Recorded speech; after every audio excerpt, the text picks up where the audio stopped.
नमस्कार दर्शकों, दिवाली के अगले दिन मनाया जाने वाला गोवर्धन पूजा का त्योहार हिंदू धर्म का एक प्रमुख त्योहार है, जो प्रतिवर्ष कार्तिक माह के शुक्ल पक्ष की एकम को मनाया जाता है, जिसे अन्नकूट के नाम से भी जाना जाता है। और इस दिन हिंदू धर्म के श्रद्धालुओं द्वारा गोवर्धन पर्वत और भगवान श्री कृष्ण की पूजा की जाती है। गोवर्धन पूजा से जुड़ी धार्मिक मान्यता है कि ब्रजवासी यानी कि श्री कृष्ण जी के कुल के व्यक्ति देवी देवताओं की पूजा किया करते थे। एक दिन श्री कृष्ण ने उनसे कहा कि हम देवी देवताओं की पूजा नहीं करेंगे, न देवताओं के राजा इंद्र की पूजा करेंगे, बल्कि हम परमात्मा की पूजा करेंगे। यानी कि श्री कृष्ण ने देवताओं के राजा इंद्र की भी पूजा बंद कर दी, और जिससे क्रोधित होकर इंद्र ने प्रतिशोध लेने के लिए ब्रज नगरी को डुबोने के उद्देश्य से मूसलाधार बारिश करनी शुरू कर दी। और तब श्री कृष्ण जी ने गोवर्धन पर्वत को एक हाथ की उंगली पर रख लिया तथा उसको पूरे ब्रज नगरी के ऊपर फैला दिया। सब ब्रजवासियों से कहा कि अपने पशुओं सहित पर्वत के नीचे आ जाओ।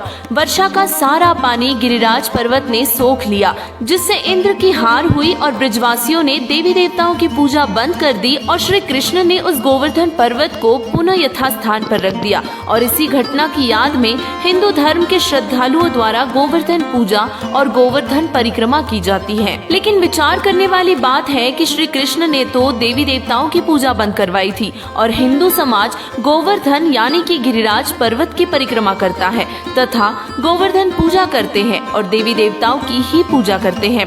इससे तो भगवान विष्णु और श्री कृष्ण जी की आज्ञा की अवहेलना हुई, जिससे श्री कृष्ण जी सख्त नाराज होंगे। तो वहीं हमारे पवित्र धर्म ग्रंथ चारों वेद श्रीमद् भगवत गीता में एक पूर्ण परमात्मा की भक्ति करने के लिए कहा गया है, जिससे देवी देवताओं की भक्ति करना शास्त्र विरुद्ध मनमाना आचरण है। जिससे पवित्र गीता अध्याय 16 श्लोक 23 के अनुसार जो व्यक्ति शास्त्र विधि को त्याग कर अपनी इच्छा से मनमाना आचरण करता है, उसको न सिद्धि प्राप्त होती है और न उसकी गति होती है और न ही उसे सुख मिलता है। अर्थात गोवर्धन पूजा हो या गोवर्धन परिक्रमा, शास्त्रोक्त साधना न होने के कारण इससे लाभ नहीं मिलता, बल्कि गोवर्धन परिक्रमा के समय पैरों के नीचे असंख्य कीड़े मकोड़े जीव जंतु मरते हैं और वह पाप लगता है, यानी कि उनका पाप भाग्य में लिखा जाता है। क्योंकि गीता अध्याय 8 के श्लोक 16 के अनुसार ब्रह्मलोक तक जितने भी लोग हैं तथा इनमें निवास करने वाले देवी देवता ब्रह्मा, विष्णु, शिव,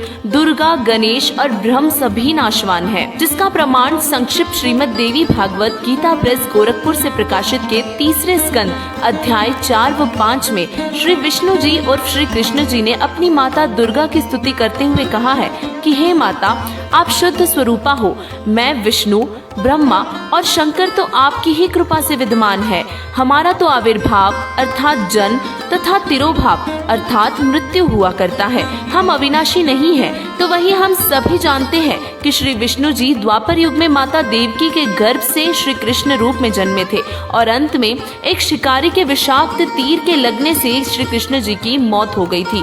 और यदि गोवर्धन पर्वत उठाने मात्र से श्री कृष्ण जी को हम पूर्ण परमात्मा मानते हैं, तो इस विषय में सूक्ष्म वेद में कबीर परमेश्वर जी ने कहा है, कबीर गोवर्धन श्री कृष्ण ने धार्यो, द्रोणागिरि हनुमंत, शेष नाग सब सृष्टि उठायो, इनमें कौन भगवंत। अर्थात श्री कृष्ण जी को आप इसीलिए परमात्मा मानते हो कि उन्होंने गोवर्धन पर्वत उठा लिया था, हनुमान जी ने द्रोणागिरि पर्वत को उठाया था, तथा आप लोग वेद के आधार से कहते हो कि शेषनाग सारी सृष्टि को उठाए हुए हैं। तो इनमें कौन परमात्मा हुआ। अर्थात इन प्रमाणों मात्र से श्री विष्णु जी और श्री कृष्ण जी को परमात्मा नहीं माना जा सकता, बल्कि सदग्रंथों व परमात्मा को आंखों देखे संतों की अमृतवाणियों से पता करना चाहिए कि पूर्ण परमात्मा कौन है। दर्शकों, पवित्र यजुर्वेद अध्याय 40 मंत्र 8 में कहा गया है कि जिस परमेश्वर की सर्व प्राणियों को चाह है, वह कबीर देव अर्थात कबीर परमेश्वर पूर्ण विद्वान है।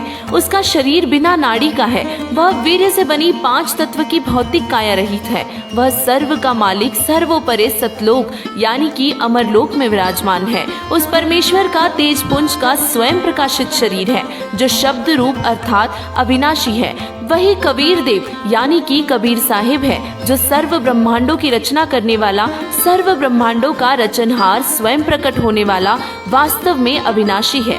वही ऋग्वेद मंडल नंबर 1 सुक्त 1 मंत्र 5 में कहा गया है कि सर्व सृष्टि की रचना करने वाला परमात्मा कबीर देव यानी कि कबीर साहिब है, जो साधक के लिए पूजा के योग्य है तथा परमात्मा की आंखों देखी गवाही संत गरीबदास जी महाराज जी ने कुछ इस प्रकार दी है। गरीब अनंत कोटि ब्रह्मांड का एक रति नहीं भार, सदगुरु पुरुष कबीर है कुल के सिरजनहार। हम सुल्तानी नानक तारे, दातू को उपदेश दिया, जात जुलाहा भेद नहीं पाया, काशी माहे कबीर हुआ।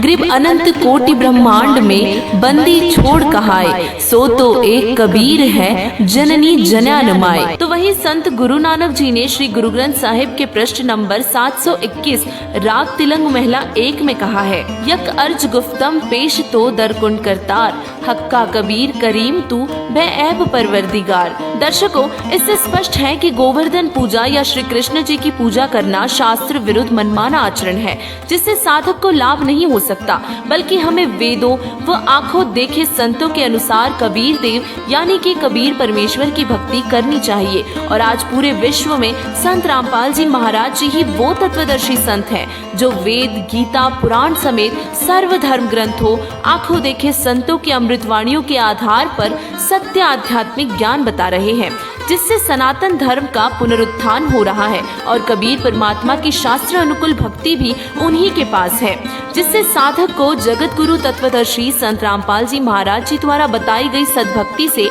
कबीर परमेश्वर से मिलने वाले लाभ प्राप्त होते हैं। अतः आप सभी से निवेदन है कि संत रामपाल जी महाराज जी के सत्य आध्यात्मिक ज्ञान को जानने के लिए उनके द्वारा लिखित पवित्र पुस्तक हिंदू साहिबान नहीं समझे गीता वेद पुराण को संत रामपाल जी महाराज ऐप या www.jagatgururampalji.org वेबसाइट से या स्क्रीन में दिख रहे QR कोड से स्कैन करके फ्री में डाउनलोड करके पढ़ें और अपने मानव जीवन के मूल उद्देश्य पूर्ण मोक्ष प्राप्ति का सत्मार्ग प्राप्त कर अपना आत्म कल्याण करवाएं। धन्यवाद।